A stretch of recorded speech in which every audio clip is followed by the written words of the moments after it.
Well, I would like to say hi to Angela. You Hi. you all haven't seen Angela for a while. She's No. a member of our church. And Angela, maybe you can remind folks, and probably a lot of folks don't even know what it is that you do.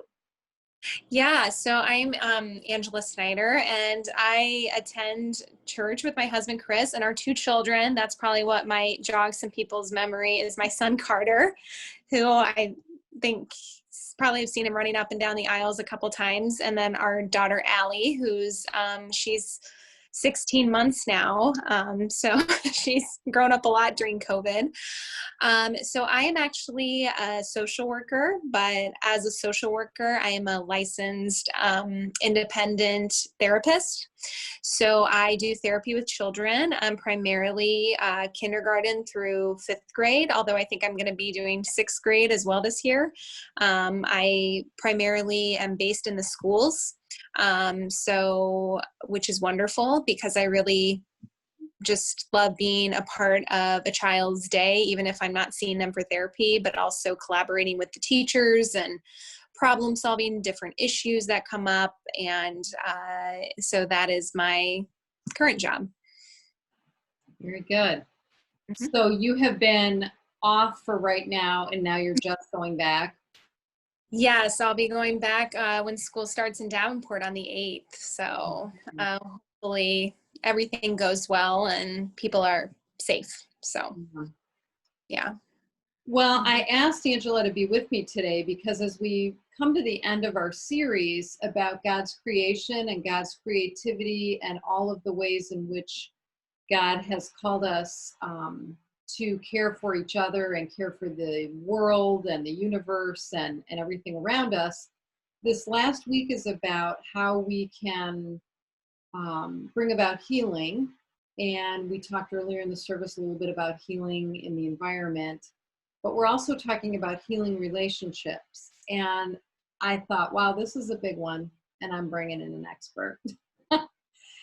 And so Angela and I have talked a little bit, but we're going to have just a little free-form conversation here about the scripture today.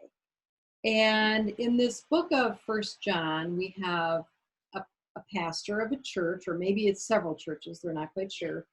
And he is communicating with them because they're starting to have some problems, which might happen when you have a community of people together. And he is talking to them about how to get along. And at this point in this book, he is talking about the fact that when we love each other like Jesus loves us and God loves us, that brings God's love into our heart, and that we can also share that. But kind of the behind the scenes of that is also some ideas about forgiveness and how forgiveness can help build relationships. And also, there was the other issue of, let's see now, what was that I was going to talk about there? I got to write that down.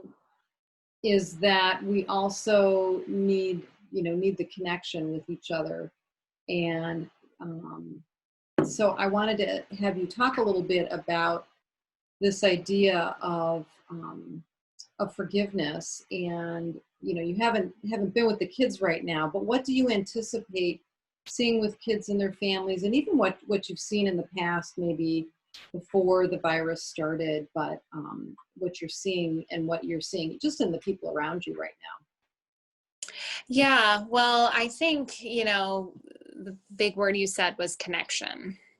And something I have truly believed in and studied, and about really how, to me, in working with children and even working with adults, is how important connection is. That really shapes a child, if there isn't a connection, or if with another human being, or if there is.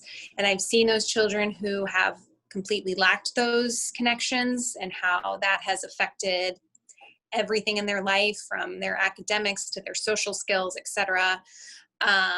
And adults, and then later with adults who I think really struggle making any sort of connection and how that affects their life and how they parent, etc. And so what's been difficult during this time is that a lot of that human connection has been taken away. And that is incredibly difficult to to deal with, because I think even if we don't have connection, I think all humans, no matter what, really strive for that. And sometimes it doesn't happen, but that doesn't mean there's not a need for it. And excuse me, you talked about forgiveness, right, during this time and reflecting. And I think something I've learned personally during this time is that while we all can say forgiveness is a really good thing, obviously that's something we strive for, right? In our faith as well, we're supposed to forgive people and practice that. But I think I found that sometimes I feel like such a perfectionist at times that I don't want to do anything I have to be forgiven for. But that's not human nature. And I've done things that do warrant forgiveness. But I've found that sometimes from those really scary things, those things you need forgiveness for, come much better things. And I know I can say that personally in my relationship, that some things that we've had to confront and deal with, they were really scary at the time, but ended up being for the better. And I think then forgiveness can be very healing in that respect. Because I think some people during this time are really struggling in their relationships, while other people may say they have gotten closer. And there's no right or wrong with either of those things, because nobody knows how to deal with nobody has ever had to really deal with this type of situation before. So we're all learning. And something you and I talked about was I think sometimes relationships are hurting because they're striving so much for connection to the outside world that it makes us not bring our best selves to our inside world. And again, that's almost to be expected. I know that I'm a huge extrovert, so there's been times of this period of time has been really difficult for me. Very social, like to be out, like to talk to people in person. I like to hug people, and really had to kind of put the brakes on that. And that can be really sad at times. And I think sometimes we're even grieving those types of losses and that lack of connection. So we have to be creative on how to still get that, right? Which has been difficult because Zooming is wonderful and FaceTime and all those things are great. And I'm so glad we have them. But after months and months, it doesn't always still fill that void. Right. Yeah. I've also heard some folks voice the concern that while they really want that connection, they find that they are more and more withdrawing. Like fine at home, but there's I'm starting to sense for folks, there's this fine line between I'm fine being home. Like you, I'm an extrovert. I was always bouncing around, visiting friends and doing things and whatnot, and I'm not. And you know what? I'm fine. I'm fine at home, right? But then you wonder, are you going to tip over into a point where you are isolating? And do you have any thoughts that you could share with folks about how to handle the worry of that, or if it actually becomes that issue for them?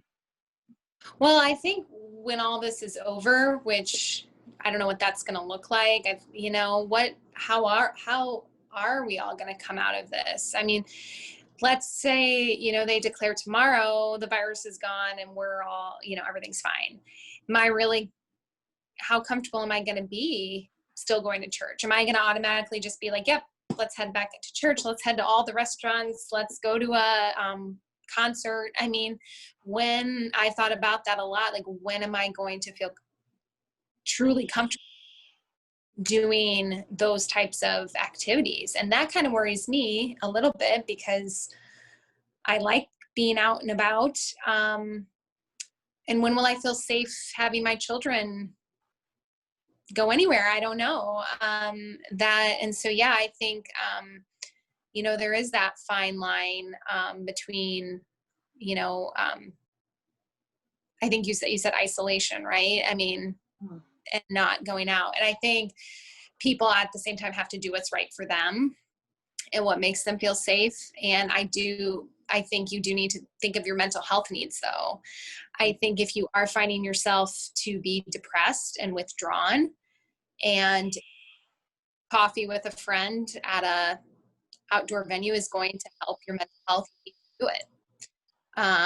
I do think you have to weigh some of those pros and cons, or if you're finding yourself isolating more and more and more, it's okay to, I think, find those ways to get that human connection, because that is important. Mental health is important too. And while you need to be diligent, we need to be socially responsible. I think there are ways to do that. And so you can still meet a need. Right. Yeah. So, because we're all going through it, right? I mean, every single person is. So, I do feel like isolating and can get to the point where it's more destructive. And I know some people have bigger health concerns than others, and those people do have to be really careful, of course. But there are some safer ways to find ways, being creative in those connections. Mm-hmm. Right. That made me, I was also thinking, that made me think about when you mentioned, mental health. If you find yourself, going to a place where you find that you are, maybe you recognize it as depression, but maybe it's anxiety where you're just twirling and twirling inside, or maybe you are so sad or you're crying all the time. Also, seeking out the help of someone to talk to, a therapist, would be very helpful. And I'm sure you would have some, people want to reach out to you or reach out to us at the church. We can get you connected to Angela, and she can help you find some resources that you could negotiate with. So. Absolutely. A lot of people are still doing in-person therapy. I mean, it is possible to be 6 feet apart in a therapy office, if not more. But a lot of people are doing telehealth as well. Mm-hmm.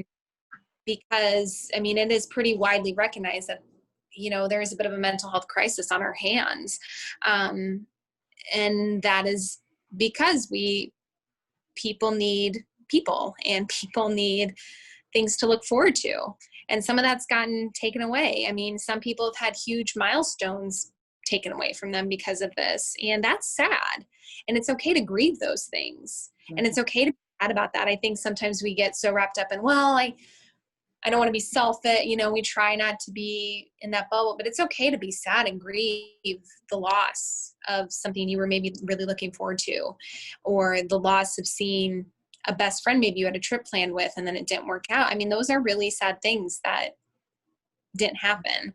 And so like you said, if you're having some of those things where you're in a rut and you can't get out, or you're crying, or you're having physical reactions to things, or having anxiety, I would highly, highly encourage someone to reach out and get help for those things. Yeah. I was thinking, when you were talking about connection and that human connection, I was thinking about relationship between God and Jesus and us, that God has always been there, but God sent a human being down. And really, it's a really concrete example of how we really need people, and that Jesus was a person 2,000 years ago, and that is a faith that we can rely on as well, and see that love for us, and maybe tap into that. I was also thinking about, I also wanted to touch on the fact that you were talking about people who live together, and some people who live together right now are having a really hard time in their relationship. Absolutely. Because maybe all of their activities had actually masked what was missing in their relationships, and maybe now they're finding that there's there's gaps there that they need. And I just wanted to reference what you said early on about those hard things or those scary things that we avoid doing. And I think what you were kind of hinting at was, having a conversation about something that isn't working for you, or, bringing up some upsets or things like that. I don't know if you can say a little bit more about that, how maybe, I mean, it could just be a couple who's just, we've had enough of each other, but it could also Yeah. be people that have a bigger, more deeply seated issue. So just what kinds of things you have to share for them. Yeah, well, absolutely. I think you hit it on the head when like some people are so busy, you don't even have time to think about your problems or what's maybe not working. You're just kind of going through life. And this time probably has forced a lot of people to slow down. And, but like you said, communication, that maybe this is the time to confront it and talk about it and figure out what's working and what's not working. And that's a very scary thing. But sometimes something better can come because of those conversations. Like, you have to really make something better in your life, you usually have to go through something hard first. It doesn't just all get to be easy, which I'm sure most people already know and have experienced. I think pretty much after the age of 30, you realize life is not always very easy. And so you have to not be afraid to go through the hard stuff, especially if you want to really enjoy the good stuff. And I know that's something I've definitely learned with some age, and just being in a relationship. And because relationships are really hard, and especially I think marital relationships. And that's something I think does get talked about, like on the surface a little bit, like, oh yeah, marriage is really hard, or there's some like joke made about it or whatever, when in fact it's really, really, really hard. And you're not alone in that. But I think also, social media perpetuates that a little bit, that because we only show the good stuff, right? And so you think kind of everyone, I know I thought that for a while, like, am I, in regards to being a mom, because I went from a working mom to a stay-at-home mom, but not even a typical stay-at-home mom, because I couldn't like take my children to the trampoline park or whatever. I couldn't do like the normal fun things I would have liked to do. And I was like, am I the only mom struggling here? Am I the only mom that's like crying every other day because I'm stressed out? I don't feel like I'm doing a good job. But probably if you looked at my social media, you would never know that. You would never know that I was really hurting, especially at the beginning. The first 6 weeks were really hard for me emotionally and mentally. And, so I think sometimes we don't think it's hard for everyone else, when in fact you don't know. And so, yeah, communication is key, especially when it comes to maintaining and strengthening connections. So, Do you have one, can you leave our folks with one tip? How might you suggest somebody start a difficult conversation? well, and maybe it doesn't even have to be difficult the first time. Just like, maybe you don't need to go heavy right away, but I know that like there's so many things on Pinterest or whatever about like relationship recharges. And, so maybe that's like cooking together one night, or watching a TV program that you both like one night, or maybe it's just asking a question about, I know something like, my husband and I talked about like when we didn't have power after the huge storm for like 2 days, we talked about like, because we both grew up on like acreages, and like this was kind of a common occurrence growing up for me, like to go without electricity. And so like we talked about that. So can you just even try to get a conversation going about something outside of day-to-day life? And then maybe that will lead to some deeper conversations about your relationship and how you're feeling. That's great. We have, Angela, we have some folks that are not on Pinterest. And Okay. so would you send me a couple of maybe a couple of your favorite prompts, and I will be putting those up on Facebook in the Sure. coming week. And then for those who have listened to the service, they'll know why they're coming up. So Okay, I will. I'll be happy to. great. Yeah, some fun ones or something that's, Yeah. I don't know if all of them are COVID friendly. Some of them might be like, go to your favorite restaurant or something like that. But I will, there probably are now probably some COVID friendly ones. So I will. If not, you could have a new Pinterest board. You could make them up. That's what I should do. Spare time. Idea. Well, this was really great, Angela, and I really, really appreciate you taking your time tonight after the kids go to bed to talk to us and share that. And everybody's going to be so happy to see you, and it's been fun to see different people. Hey, maybe you could shoot a little video of you and the kids and Chris saying hi, Edwards, and send it to me, and then we can put it in our worship service if you're okay with that. I was going to say, some people probably are disappointed that I waited till the kids went to bed, but that was the thing. Carter would have been on this he would have been popping in and out, and we never would have gotten any conversation done. So, but yeah, I can definitely send a video. So that'd be great. Well, thank you so much. And like I said, if anybody has any specific questions or would like some further information, please feel free to reach out to myself or Angela. Why don't you reach out to me, and then I'll get your question to Angela so she doesn't have her, have it all go crazy there on her. But we would love to, just thank you, Angela, for being on. And, maybe we'll have to have a follow-up. We'll see. This was really good. And I think one thing that we didn't even, I thought, oh, this was a good one, but this is going to have to be a separate one, is just the grief. I think, doing something intentionally as a congregation about grief is something that's really going to be, it's going to be really important. So it is. A lot of I agree. 180,000 people. So, and I know that's the topic you're really passionate about too. So yeah, me too. Yeah. Good. Well, thank you.